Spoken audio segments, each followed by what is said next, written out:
नमस्ते दोस्तों। आज हम लोग मर्यादा पुरुषोत्तम श्री राम की कुंडली का अध्ययन करेंगे, जिससे हम सभी को ज्ञान प्राप्त हो और ग्रहों के खेल को समझ सके। भगवान श्री राम का जन्म आज से लगभग 2.25 करोड़ साल पहले हुआ था। तुलसीदास अपने रामचरितमानस में कहते हैं कि जब जब होई धर्म की हानि, बाढ़ही असुर अधम अभिमानी, तब तब धरी प्रभु विविध शरीरा, हरि दयानिधि सज्जन पीरा। अर्थात जब जब इस पृथ्वी पर धर्म की हानि होती है, लोगों का अहित होने लगता है, दुष्टों का प्रभाव बढ़ जाता है, दुष्ट प्रवृत्ति वाले अपने स्वार्थ को पूरा करने के लिए अभिमान होकर लोगों को कष्ट पहुंचाते हैं, तब तब प्रभु हरि यानी भगवान विष्णु अपने अलग अलग रूप को धारण करते हुए सज्जनों के कष्ट को समाप्त करने के लिए इस धरती पर जन्म लेते हैं। भगवान विष्णु श्री राम के रूप में 7वें अवतार में जन्म लिए थे।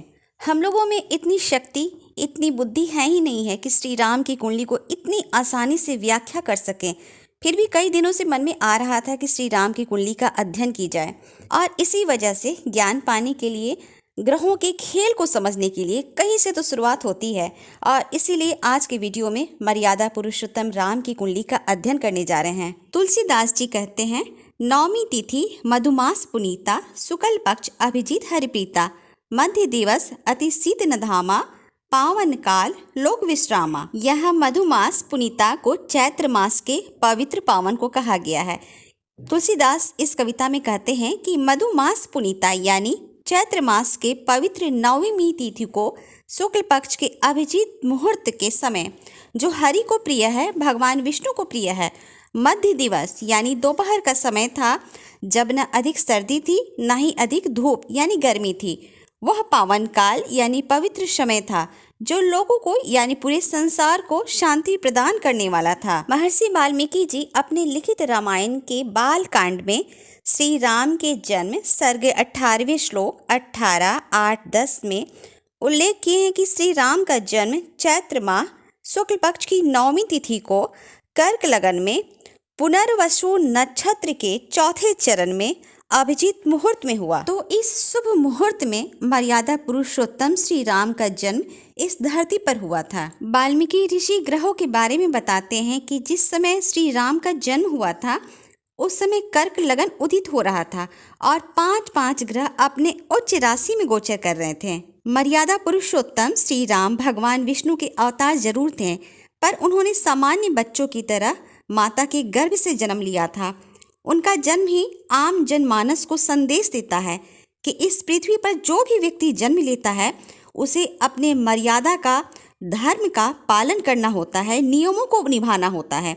और जो भी व्यक्ति इस धरती पर जन्म लेगा, उसकी जिंदगी में ग्रहों का प्रभाव जरूर रहेगा। ये कुंडली भगवान श्री राम की है, और इस कुंडली में सबसे पहले लग्न में ही गुरु कर्क राशि में उच्च का होकर हंस महापुरुष राजयोग बना रहे हैं, और गुरु के साथ चंद्रमा की युति, और वो भी चंद्रमा स्वयं राशि का उच्च कोटि का गज केसरी राजयोग बना रहा है।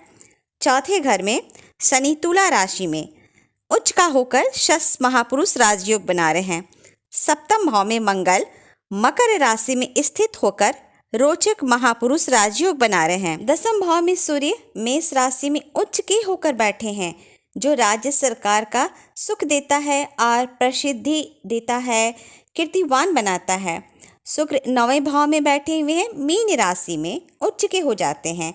राहु और केतु भी अपनी अपनी उच्च राशि में क्रमशः कन्या और मीन राशि में हैं, यानी राहु तृतीय भाव में है और केतु उच्च का होकर 9वें भाव में बैठे हुए हैं। बुध तृतीय और 12वें भाव का स्वामी होकर एकादश स्थान वृषभ राशि में विद्यमान है। वृषभ राशि शुक्र की राशि होती है, जो बुध का मित्र राशि होता है। इस कुंडली में कुल श्रेष्ठ योग भी है।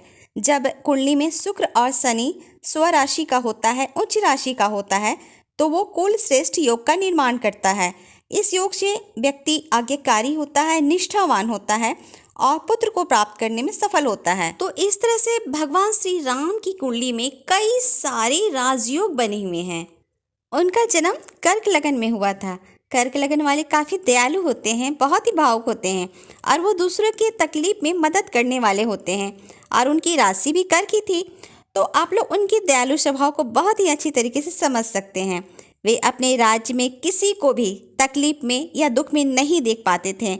उनकी तकलीफ और दुख को जानने के लिए वे स्वयं रूप बदलकर लोगों के बीच जाया करते थे और उनके दुख को दूर किया करते थे। अब यहाँ ग्रहों की चर्चा विस्तार से करते हैं। जब लगन और राशि दोनों एक ही होते हैं तो उस व्यक्ति के इरादे काफ़ी मजबूत और पक्के हो जाते हैं। यहाँ लगन भी कर्क है और राशि भी कर्क, तो इस तरह से कुंडली की शक्ति काफ़ी बढ़ जाती है। लगन में बृहस्पति छठे घर के स्वामी हैं और नवम भाव के स्वामी है। छठा घर संघर्ष का होता है, शत्रु और कर्ज का होता है और नवम भाव भाग्य और धर्म का होता है। किसी भी कुंडली में यदि षष्ठेश का संबंध लगन से हो जाता है तो उस व्यक्ति की जिंदगी में लगातार संघर्ष बना रहता है। तो इस तरह से श्री राम की जिंदगी में पूरा संघर्ष रहा है और उन्हें शत्रु से भी रावण के रूप में सामना हुआ। माता कैकेयी ने राजा दशरथ से 2 वरदान मांगे थे। पहला था श्री राम को 14 वर्ष का वनवास और दूसरा भरत को राजगद्दी। अपने पिता के दिए गए वचनों को पूर्ण करने के लिए, कैकेयी के उस कर्ज को पूर्ण करने के लिए श्री राम भरत को राजगद्दी सौंपते हुए वन चले गए थे। नवम भाव धर्म का होता है और धर्म का स्वामी उच्च का होकर कर्क राशि में लगन में बैठे हुए हैं। श्री राम ने अपने हर धर्म और अपने हर कर्तव्य का पालन अपने संपूर्ण जीवन में किया। उनके गुरु ऋषि वशिष्ठ थे जिनसे उन्होंने शिक्षा ग्रहण ली थी। यहाँ धर्म का स्वामी भाग्य का स्वामी गुरु बृहस्पति लगन में है तो भाग्य का भी साथ उन्हें निरंतर प्राप्त होता रहा। षष्ठेश बृहस्पति उच्च का होकर लगन में बैठे हुए हैं और यह बताता है कि रावण जैसा बलशाली शत्रु से उनका सामना हुआ था। रावण का अधर्म और क्रूरता इतना अधिक बढ़ गया था कि पूरे साम्राज्य में उसके खौफ की वजह से धर्म विलुप्त हो गया था और उसी धर्म की पुनः स्थापना करने के लिए श्री राम ने बड़े बड़े ऋषियों के साथ उन्होंने यज्ञ किए और धर्म का संदेश पूरे जनमानस तक पहुंचाया। यहाँ चंद्रमा लगन में कर्क राशि का है। चंद्रमा अपना शत्रु किसी को भी नहीं मानता है और इसलिए भगवान श्री राम ने भी किसी को भी अपना शत्रु नहीं मानते हैं और लोगों की पूरी सहायता करते हैं। रावण को भी उन्होंने शत्रु नहीं माना था और ना ही श्री राम ने किसी प्रकार का बदला रावण से लिया था, बल्कि जन कल्याण और पुनः धर्म स्थापना हेतु जो उस समय विलुप्त हो चुका था, इसी वजह से रावण को श्री राम ने मारा था। अब यहाँ प्रश्न उठता है कि यहाँ इस कुंडली में गज केसरी योग का उच्च कोटि का जो राजयोग बना हुआ है, फिर भी वो उच्च कोटि का सुख उन्हें क्यों नहीं प्राप्त हुआ? क्यों उनके जीवन में तकलीफ रहा, संघर्ष रहा और इतने संघर्ष और दुख में भी उनके चेहरे में जरा सा भी शिकन नहीं होता था, दुख नहीं झलकता था, बल्कि उनके चेहरे में हमेशा ही मुस्कान बना रहता था। इसका प्रभाव लगन में बैठे शुभ ग्रहों की वजह से होता है।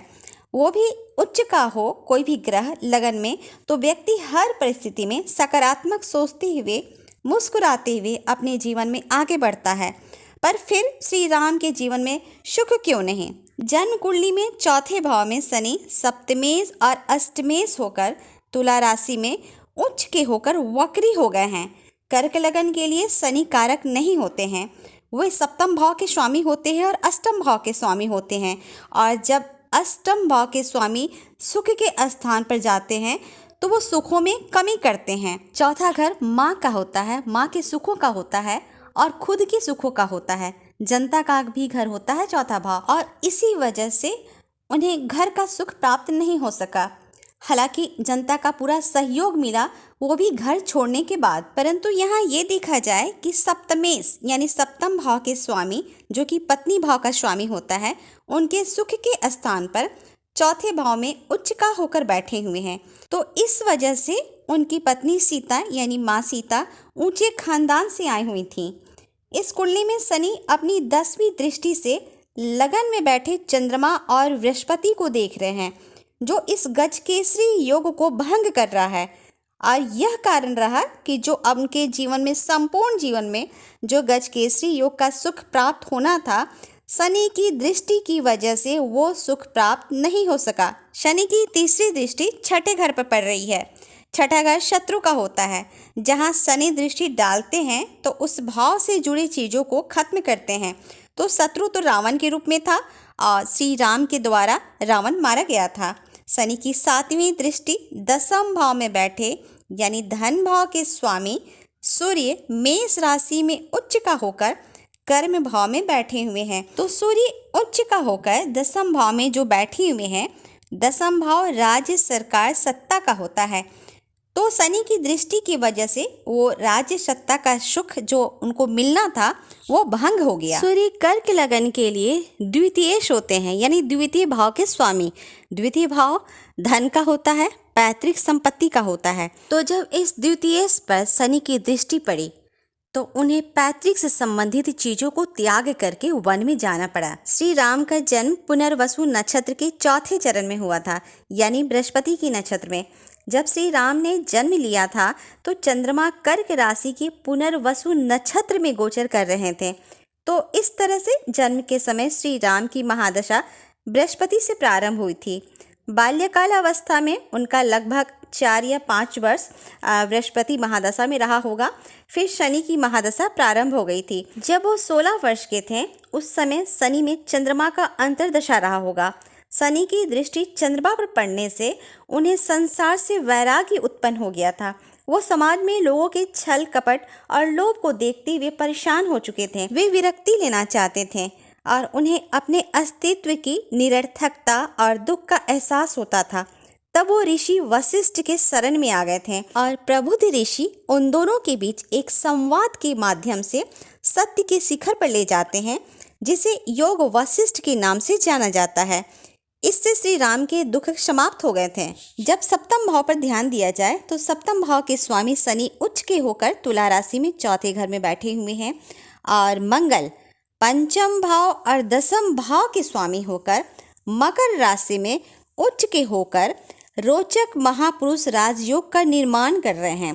पंचम भाव प्रेम का होता है, ज्ञान विवेक बुद्धि संतान भाव होता है और 10वां भाव कर्म का भाव होता है। यहाँ सप्तम भाव में बैठे मंगल लग्न कुंडली से और चंद्र कुंडली से दोनों कुंडलियों से श्री राम को मांगलिक बनाते हैं। मंगल कर्क लगन के लिए पूर्ण योगकारी ग्रह बनते हैं।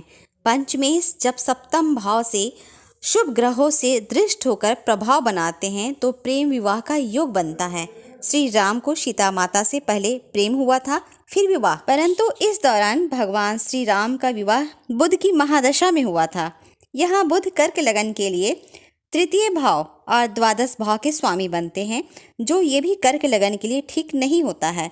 गुरु और चंद्रमा की युति की वजह से प्रबल कीर्ति देने वाला गजकेसरी राजयोग तो पहले शनि की दृष्टि से भंग हो रहा था। अब दूसरी राशि मंगल जो कि मकर राशि में उच्च का होकर बैठे हुए हैं और लगन पर 7वीं दृष्टि डाल रहे हैं, जो इस प्रबल राजयोग को भंग कर रहा है। इसका परिणाम यह होता है कि राज्याभिषेक से लेकर पूरे जीवन पर्यंत श्री राम की जिंदगी में बाधाएं और संघर्ष चलता ही रहा। इस रोचक योग पर राहु की दृष्टि पड़ रही है। तीसरे घर में बैठे राहु जो कि कन्या राशि में उच्च के हैं और 9वें भाव में शुक्र और केतु दोनों मीन राशि में उच्च का होकर बैठे हुए हैं। कितनी खूबसूरत कुंडली दिखती है। इस गजकेसरी योग और सिंहासन राजयोग को अष्टमें शनि की दृष्टि की वजह से पूरे राजयोग का सत्यानाश हो जा रहा है, भंग हो जा रहा है। और 9वें भाव में जो केतु बैठे हुए हैं वो भी अपनी पंचम दृष्टि से लगन को देख रहे हैं, यानी इस गजकेसरी योग को भंग कर रहे हैं। बुध की महादशा और बुध पराक्रम भाव का स्वामी, दूर देश यानी विदेश भाव का स्वामी, भ्रमण भाव का स्वामी श्री राम को वन में भटकने के लिए मजबूर कर देता है। बुध की महादशा 17 वर्ष की होती है और इसी बुध महादशा में श्री राम की शादी भी हुई थी और उनका राज्याभिषेक भी होते होते इसी बुध महादशा में ही रह गया। चौथे भाव में बैठे वक्री शनि और चौथा घर जो होता है माँ का होता है, तो माँ कैकेयी की वजह से राज्याभिषेक जो होना था उनका नहीं हो पाया और उन्हें 14 वर्ष का वनवास भोगना पड़ा। जब 17 वर्ष का बुध का महादशा खत्म हो जाता है तो फिर 7 वर्ष के लिए केतु की महादशा प्रारंभ हो जाती है और केतु की महादशा में ही रावण ने सीता को हर लिया था और इस केतु की महादशा में ही रावण मारा भी गया था। शुक्र इस कुंडली में 9वें स्थान में मीन राशि में उच्च का होकर बैठे हुए हैं। शुक्र स्त्री ग्रह होता है, माँ और पत्नी का कारक होता है, तो इसलिए वो चारों माताओं के प्रिय रहें।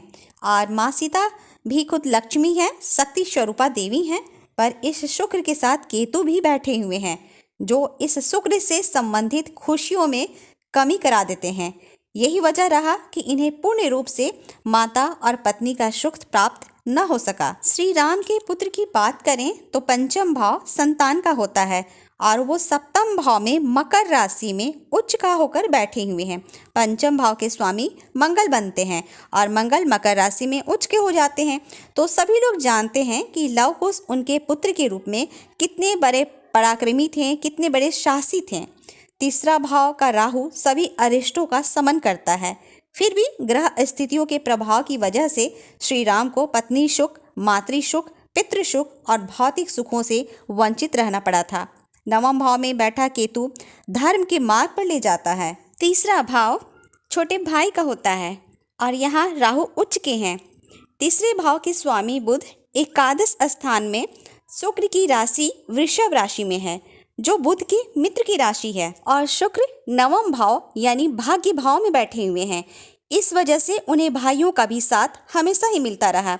छठा घर सेवक का होता है और छठे घर के स्वामी बृहस्पति उच्च के होकर लगन में बैठे हुए हैं, तो हनुमान जैसा श्रेष्ठ सेवक का साथ उन्हें प्राप्त हुआ। प्रभु श्री राम की कुंडली में राजयोग के भरमार हैं। गज केसरी योग, रोचक योग, हंस योग, कीर्ति योग, कुल दीपक योग, चक्रवर्ती योग और भी कई सारे राजयोग हैं। दसम भाव में सूर्य और दसम भाव यानी कि कर्म भाव पर शुभ कर्तरी योग लगा हुआ है, जो उनके कर्म हमेशा शुभ फल देने वाले रहें। गुरु और सूर्य की जो स्थिति बन रही है, जो उनका संबंध बन रहा है गुरु सूर्य का, प्रभु राम को मर्यादा पुरुषोत्तम बनाता है। वे हमेशा मर्यादा में रहते हुए नीति के अनुसार ही काम किए और इस सूर्य के कारण ही प्रसिद्ध चक्रवर्ती सम्राट भी हुए। कुंडली में चौथे घर में बैठा हुआ शनि और सप्तम भाव में बैठा हुआ मंगल की वजह से ही श्री राम का जीवन काफी संघर्षमय रहा। श्री राम भगवान विष्णु के 7वें अवतार में जन्म लिए थे। रावण की क्रूरता धरती पर इतनी अधिक बढ़ गई थी कि श्री राम को एक साधारण मनुष्य के रूप में जन्म लेना ही पड़ा। भगवान विष्णु एक क्षण में अपने सुदर्शन चक्र से रावण का वध कर सकते थे, पर वो धरती वासियों को एक संदेश देना चाहते थे कि धर्म और नियम का पालन करना और मर्यादा में रहना हर एक व्यक्ति के लिए जरूरी है।